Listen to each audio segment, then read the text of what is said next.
Hi, my name is Markwell and we're gonna review the personality test and IQ test that I took. We'll see if any of these results match who I actually think I am. Here's the result, and I'm only going to review the interesting part. In the openness to experience, I scored pretty low, which means I am practical conservative base dun sa nakalagay. And apparently, hindi ko alam kung ano yan. Bahala na yan. In the extraversion, I scored 1. Hindi pa siya naging 0, no? So na lang, hindi pa ginawa 0. So that means, sa akong introvert, which is correct naman.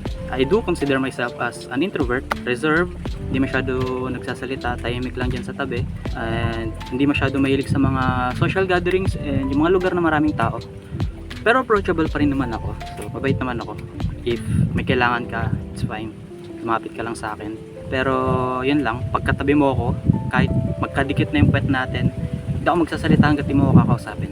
In the natural reactions, I scored pretty high and I cannot deny na mataas yung score ko doon or nakuha ko yung mataas na marka. Because even though you see me, most of the time relax, kalmado lang, I still do experience a lot of negative emotions. It's just that hindi ko siya ma-express through words and hindi ko rin siya, and because of that, hindi ko siya sinishare.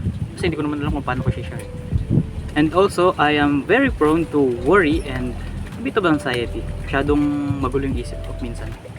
And for the IQ test, I scored around 121 to 137, which is above average based dun sa sinerch ko. Pero hindi ako naniniwala dun. Feeling ko mas bobo pa ako dun.